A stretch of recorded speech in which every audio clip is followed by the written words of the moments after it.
प्यारे छात्रों नमस्कार। मैं Jagat Singh bright future channel से।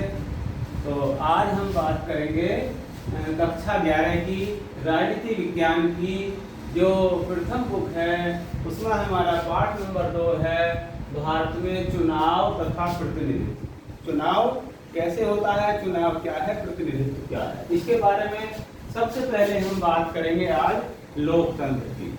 लोकतंत्र के बाद बात करेंगे हमें चुनाव की आवश्यकता क्यों होती है। फिर बात करेंगे क्या बिना लोकतंत्र के भी चुनाव संभव है। उसके बाद बात करेंगे चुनाव का महत्व। फिर बात करेंगे कि लोकतंत्र के गुण। फिर बात करेंगे निर्वाचन क्षेत्रों का सीमांकन कौन करता है। इस प्रश्न का बच्चे अक्सर उत्तर गलत देते हैं। मुख्य चुनाव आयुक्त की नियुक्ति कौन करता है, किसकी सलाह पर करता है, चुनाव आयोग क्या है, चुनाव आयोग के कार्य क्या हैं, प्रथम चुनाव आयुक्त, द्वितीय वर्तमान चुनाव आयुक्त की बात करेंगे और अंत में करेंगे चुनाव सुधार के लिए हम क्या क्या कार्य कर सकते हैं या क्या क्या कार्य करने चाहिए। आज हम इन पॉइंटों पर चर्चा करेंगे। सबसे पहले बात करते हैं लोकतंत्र। प्यारे छात्रों, लोकतंत्र क्या है? लोकतंत्र को जानना बहुत जरूरी है क्योंकि हमारे यहाँ लोकतंत्र है। तो लोकतंत्र के बारे में मैं कहूँगा जनता द्वारा जनता पर जनता का शासन, अर्थात हम लोग अपने लिए अपनी सरकार चुनते हैं। अपनी सरकार के जो प्रतिनिधियों का चुनाव कौन करते हैं? हम लोग करते हैं वोट डाल करके। तथा हमारे द्वारा जो चुने हुए प्रतिनिधि हैं वो ही हम पर शासन चलाते हैं, हम पर हुकूमत चलाते हैं। तो इसे ही लोकतंत्र कहते हैं।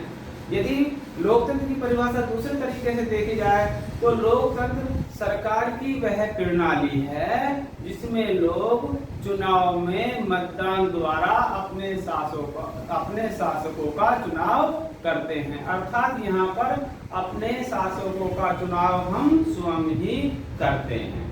यदि हमें अपने शासक पसंद नहीं आते तो हमें 5 साल बाद फिर मौका मिलता है और हम अपने शासकों को बदल भी देते हैं। प्यारे छात्रों, बात करें हमें चुनाव की आवश्यकता क्यों होती है। क्योंकि चुनाव में बहुत ज्यादा धन खर्च होता है, फिर भी हमें चुनाव क्यों कराने पड़ते हैं। अब एक बात बताइए, हमारा देश बहुत बड़ा है, इतना विशाल है कि सारे लोग एक साथ इकट्ठे नहीं हो सकते। कोई भी फैसला लेने के लिए सभी नागरिक एक साथ प्रत्यक्ष रूप से इकट्ठा नहीं हो सकते या कहीं एक साथ भाग नहीं ले सकते। एक इतना कहीं स्थान ऐसा नहीं जो देश के सारे नागरिक इकट्ठे हो जाएं। इसलिए क्या करते हैं, हम अपने प्रतिनिधियों को चुनाव करते हैं। अपने प्रतिनिधियों के चुनने की आवश्यकता होती है ताकि हमारे चुने हुए प्रतिनिधि एक कमरे या एक संसद में बैठ करके हमारे लिए कानून बना सकें और वो कानून हम सब पर लागू हो। तो चुनाव की हमें इसलिए आवश्यकता होती है कि हम सभी लोग एक स्थान पर कहीं इकट्ठा नहीं हो सकते क्योंकि देश हमारा बहुत बड़ा है। इसलिए हमें छात्रों चुनाव की आवश्यकता पड़ती है। एक प्रश्न आ जाता है कभी कभी, क्या बिना लोकतंत्र के भी चुनाव संभव है? तो इसके लिए मैं कहूंगा इसका उत्तर हाँ, बिना लोकतंत्र के भी चुनाव संभव है। परंतु क्या बात है, स्वतंत्र एवं निष्पक्ष चुनाव की कोई गारंटी नहीं है ना। बिना लोकतंत्र के चुनाव तो संभव है परंतु स्वतंत्र और निष्पक्ष चुनाव हो जाए इस बात की कोई गारंटी नहीं है। अलोकतांत्रिक व्यवस्था में केवल एक ही दल प्रभावी होता है, साथ ही साथ मतदाताओं पर दबाव बनाने का भी प्रयास करता है, मतदाताओं पर धमकी होती है। अतः बिना लोकतंत्र के निष्पक्ष चुनाव संभव नहीं है। प्यारे छात्रों, पाकिस्तान में परवेज मुशर्रफ ने चुनाव कराए थे, जो सैनिक शासक थे। उन्होंने जनता को एक ही विकल्प दिया था कि परवेज मुशर्रफ को चाहते हैं या नहीं। अब बताइए, है ना, मने कौन कर देगा सैनिक शासन के सामने। अतः ऐसे जब अलोकतांत्रिक देश हो जाएं तब चुनाव निष्पक्ष होना संभव बिल्कुल भी नहीं है। अब बात करते हैं हम चुनाव के महत्व की। चुनाव का महत्व क्या है ना। चुनाव देखिए हम अपने प्रतिनिधि चुनते हैं। अलग अलग क्षेत्रों से कुछ क्षेत्रों को बांट दिया गया है, पूरे देश को छोटे छोटे क्षेत्रों में बांट दिया गया, तो वहां पर हम जनप्रतिनिधि चुनते हैं और हमारे जो चुने हुए जनप्रतिनिधि हैं वो हमारे लिए कानून बनाते हैं। हमारे जो जनप्रतिनिधि कौन है? सांसद, विधायक। वो कार्यपालिका कौन है? मंत्री परिषद और प्रशासक। जो प्रशासक मतलब जो हमारे IAS PCS जो सिलेक्टेड होकर आते हैं, एक परीक्षा दे करके आते हैं और हमारे चुने हुए जो मंत्रिमंडल है, मंत्री हैं, उनके कार्यों की निगरानी कौन करते हैं? हमारे जनप्रतिनिधि करते हैं। और चुनाव के द्वारा क्या होता है? मतदाताओं के हाथ में, मतदाता कौन है? हम वोटर के हाथ में शक्ति होती है। अगर कोई प्रतिनिधि हमारी इच्छाओं के अनुसार, हमारी आकांक्षाओं पर खरा नहीं उतर रहा, तो अगले 5 साल में जब चुनाव होते हैं, हम ऐसे प्रतिनिधि को बदल देते हैं, उसको चुनाव में हरा देते हैं, उसके बदले में हम दूसरा प्रतिनिधि चुनाव में जिता देते हैं। प्यारे छात्रों, अब चुनाव से क्या होता है? राजनीतिक चेतना भी बनी रहती है। राजनीतिक चेतना बढ़ती है क्योंकि विभिन्न पार्टियों के जो कार्यक्रम हैं उनके बारे में जनता अपनी राय जानती है, क्योंकि विभिन्न पार्टियां चुनाव से पहले अपना घोषणा पत्र, बड़े बड़े घोषणा पत्र है ना जारी करते हैं। जनता उनको पढ़ती है, देखती है और तब फैसला करती है कि हमारे लिए कौन सी पार्टी या कौन सा कैंडिडेट उपयुक्त रहेगा, उसके अनुसार हम फैसला करते हैं।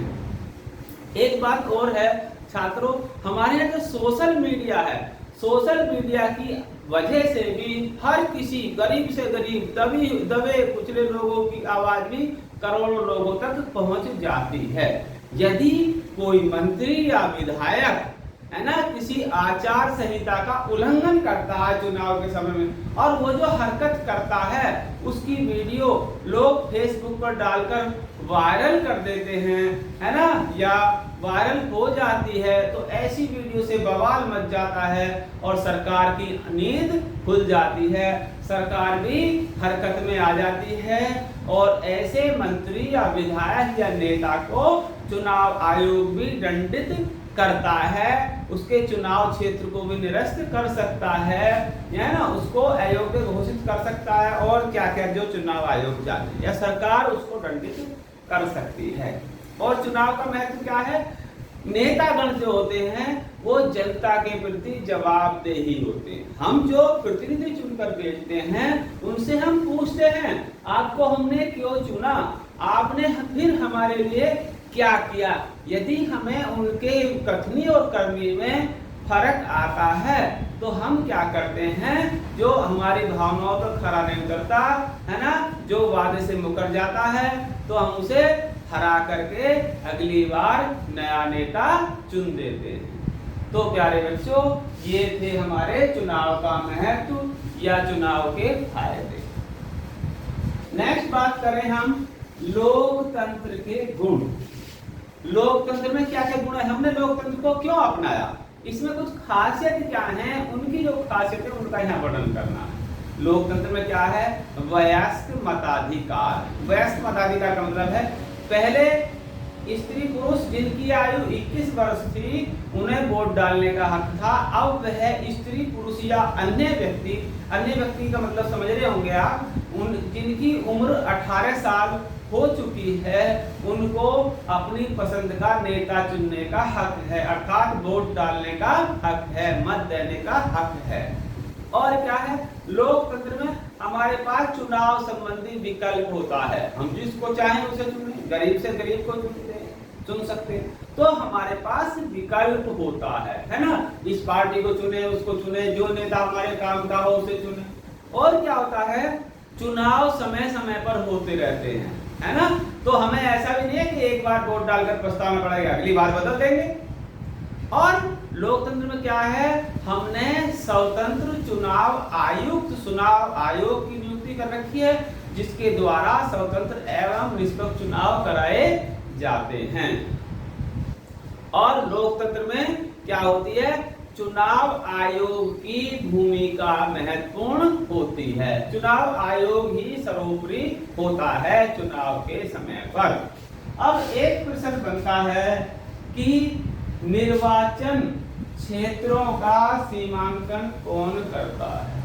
ये प्रश्न कई बार आया है और बच्चों ने इसका उत्तर गलत ही दिया है। इसका सही उत्तर आपको याद करना है। निर्वाचन क्षेत्र का सीमांकन परिसीमन आयोग करता है। कौन करता है? इसको ध्यान से सुने। निर्वाचन क्षेत्र हमें जो जैसे दिल्ली है, हमारी दिल्ली को 7 निर्वाचन क्षेत्रों में बांट रखा है, 70 विधानसभा निर्वाचन क्षेत्रों में बांट रखा है। तो इसका जो परिसीमन करता है, कहाँ के लोग किस क्षेत्र में वोट डालेंगे, इसका कौन करता है सीमांकन? परिसीमन आयोग करता है। और परिसीमन आयोग किसकी सलाह पर करता है? परिसीमन आयोग चुनाव आयोग की सहायता से इसका परिसीमन करता है। और यह एक स्वतंत्र संस्था है। चुनाव आयोग की तरह ही परिसीमन आयोग भी एक स्वतंत्र संस्था है। और परिसीमन आयोग का गठन कौन करता है? परिसीमन आयोग का गठन राष्ट्रपति महोदय करते हैं। भारत के राष्ट्रपति महोदय करते हैं। और राष्ट्रपति महोदय किसकी सहायता से करते हैं? राष्ट्रपति महोदय मंत्री परिषद की सलाह मशवरा लेकर के परिसीमन आयोग का गठन करते हैं। जैसे चुनाव आयोग का गठन करते हैं, ऐसे ही इसका गठन करते हैं। और इसका जो कार्य है, मुख्य कार्य क्या है? संपूर्ण राष्ट्र या संपूर्ण देश को विभिन्न क्षेत्रों में, है ना, उसकी सीमाएं खींचना या उसको क्षेत्रों में बांटना, ये परिसीमन आयोग का कार्य है। और भारत में परिसीमन आयोग कब कब बने छात्रों? 1952 में बना, 1962 में बना, 1973 में, 2008 में, 2012 में परिसीमन आयोग गठित हुए हैं। नेक्स्ट प्रश्न पर आते हैं। मुख्य निर्वाचन आयुक्त, मुख्य निर्वाचन आयुक्त की नियुक्ति। मुख्य निर्वाचन आयुक्त की नियुक्ति कौन करता है? प्यारे छात्रों, हमारे अनुच्छेद 324 में इसका वर्णन है। हमारे संविधान के अनुच्छेद 324 में इसका वर्णन है। मुख्य निर्वाचन आयुक्त की नियुक्ति भी राष्ट्रपति महोदय करते हैं। राष्ट्रपति महोदय किसकी सलाह पर करते हैं? देखिए, राष्ट्रपति जी के सारे कार्य जो है मंत्रिपरिषद की सलाह पर ही होते हैं। और मंत्रिपरिषद किसकी सलाह पर काम करता है? मंत्रिपरिषद की नियुक्ति प्रधानमंत्री करता है। तो एक प्रकार से अगर देखा जाए तो प्रधानमंत्री की सलाह है ना, क्योंकि मंत्रिपरिषद प्रधानमंत्री के ऊपर है और मंत्रिपरिषद की सलाह पर राष्ट्रपति काम करते हैं। तो मंत्री जो मुख्य निर्वाचन आयुक्त या अन्य निर्वाचन आयुक्त की जो नियुक्ति है, अनुच्छेद 324 के अंतर्गत राष्ट्रपति महोदय करते हैं। और राष्ट्रपति महोदय किसकी? मंत्रिपरिषद की सलाह पर करते हैं। एक प्रश्न बार बार आया है, प्रथम चुनाव आयुक्त। प्रथम चुनाव आयुक्त, भारत के प्रथम चुनाव आयुक्त का नाम बताइए। ये तो बच्चे अक्सर याद कर लेते हैं। भारत के प्रथम चुनाव आयुक्त का नाम था सुकुमार सेन। भारत के प्रथम चुनाव अधिकारी या चुनाव आयुक्त का नाम था सुकुमार सेन। और जो हमारे वर्तमान आयुक्त, चुनाव आयुक्त है, ये इसका थोड़ा सा नेट पर देख लेना। वर्तमान में इसके चुनाव आयुक्त हैं श्री राजीव कुमार जी हैं। ठीक है, अब बात करते हैं हम चुनाव आयोग। चुनाव आयोग क्या है, चुनाव आयोग का क्या कार्य है ना, इसके बारे में। चुनाव आयोग के कार्य भी पढ़ेंगे, चुनाव आयोग के बारे में थोड़ा सा जानेंगे। चुनाव आयोग चुनाव का प्रबंधन व्यवस्था अर्थात चुनाव की सभी तकनीकी तैयारियां, जैसे चुनाव की तारीख, चुनाव की घोषणा और चुनाव का परिणाम कब घोषित होगा, है ना, काउंटिंग कैसे होगी, है ना, ये सब स्वतंत्र एवं निष्पक्ष रूप से करने के लिए एक चुनाव आयोग की व्यवस्था की गई है। वैसे प्यारे छात्रों, चुनाव आयोग में कोई ज्यादा सदस्य नहीं होते। जितना बड़ा हमारे देश का चुनाव होता है, इतने सदस्य नहीं होते। ये सभी विभिन्न विभागों से तुरंत, है ना, मांग लेते हैं कर्मचारियों को। हम लोग भी इसमें इसका हिस्सा बनते हैं चुनाव के समय। अगर बात करें चुनाव आयोग की, तो चुनाव आयोग एक बहु सदस्यीय निकाय है। बहु सदस्य का मतलब जिसमें बहुत सारे सदस्य हैं, बहुत सारे सदस्यों का संगठन है, बहु सदस्यीय निकाय के रूप में कार्य करता है। कौन? चुनाव आयोग। जो मुख्य चुनाव आयुक्त व अन्य चुनाव आयुक्त की नियुक्ति राष्ट्रपति करते हैं, मंत्रिपरिषद की सलाह पर करते हैं, और राष्ट्रपति उनकी नियुक्ति 6 वर्ष के लिए करते हैं। चुनाव आयुक्तों की नियुक्ति जो है 6 वर्ष के लिए होती है, अर्थात 6 वर्ष तक वो अपना पद धारण कर सकते हैं। परंतु यदि 6 वर्ष की अवधि पूरी होने से उनकी उम्र 65 वर्ष हो जाती है, वो 65 वर्ष की अवस्था पूरी कर लेते हैं 6 वर्ष से पहले, 2 साल में 6 महीने में भी, अतः उन्हें 65 वर्ष की उम्र होने पर अपना पद त्याग देना पड़ता है, या वो स्वतः अपना पद त्याग देते हैं। चुनाव आयोग की जो चुनाव आयोग है, मुख्य चुनाव आयोग है, उसकी मदद के लिए राज्यों में, प्रत्येक राज्य में एकक मुख्य है ना निर्वाचन अधिकारी या चुनाव अधिकारी होता है। अब बात करें, बहुत बार आया है प्रश्न चुनाव आयोग के कार्य। यदि बच्चे इसे थोड़ा सा ध्यान से सुने, इसमें ज्यादा रटने की जरूरत नहीं है, सब बच्चे जानते हैं कि चुनाव आयोग के कार्य क्या हैं। कुछ लोग तो इसको भी चुनाव आयोग का कार्य ही बताते हैं। जब मैं को भी चेक करता हूं तो इसके लिए भी जो इसका सीमांकन का काम है, ये भी चुनाव आयोग का ही बता देते हैं। ठीक है, अब चुनाव आयोग के कार्य क्या हैं आप देखते हैं। मतदाता सूची, मतदाता सूची कौन तैयार करता है? चुनाव आयोग कराता है, उसके अपने कर्मचारी। चुनाव कब होंगे, चुनाव की तिथि की घोषणा कौन करता है? चुनाव आयोग करता है। आचार संहिता लागू करता है ना, चुनाव की घोषणा के समय आचार संहिता लागू कर जाते हैं, कुछ नियम, किसी का ट्रांसफर नहीं होंगे, क्या क्या होगा क्या क्या नहीं होगा, ये सब चुनाव आयोग ही करता है। भारत में चुनाव स्वतंत्र एवं निष्पक्ष हो, मतलब किसी पार्टी का फेवर नहीं लेना चुनाव आयोग, क्योंकि पार्टियां आती हैं जाती हैं, पार्टियां तो बदलती रहती है, सत्ता परिवर्तित होती रहती है, परंतु स्वतंत्र एवं निष्पक्ष चुनाव की जो जिम्मेदारी है वो चुनाव आयोग की है। मतगणना की तारीख, मतगणना कब होगी तथा मतगणना का परिणाम और जो जीते हुए प्रत्याशी उनको सर्टिफिकेट देने का काम भी चुनाव आयोग ही करता है। और क्या करता है चुनाव आयोग? आवश्यकता पड़ने पर चुनाव को स्थगित भी कर देता है ना, डेट आगे पीछे भी करने का काम चुनाव आयोग का। यदि कोई उम्मीदवार की डेथ हो गई तो वहां का चुनाव पोस्टपोन कर दिया जाता है, या कोई अन्य बात हो गई, कोई दंगा हो गया है ना, तो वो चुनाव आयोग की ही जिम्मेदारी है। राजनीतिक दलों को मान्यता देने का काम भी चुनाव आयोग ही करता है। राजनीतिक दलों के लिए चुनाव चिन्ह, जो जानते हैं ना, चुनाव चिन्ह आवंटन करने का काम भी चुनाव आयोग ही करता है। किस पार्टी को कौन सा चुनाव चिन्ह दिया जाएगा, या कोई पार्टी, राजनीतिक पार्टी राज्य स्तर की है या राष्ट्र स्तर की है, इसकी जो पहचान या जानकारी कौन देगा?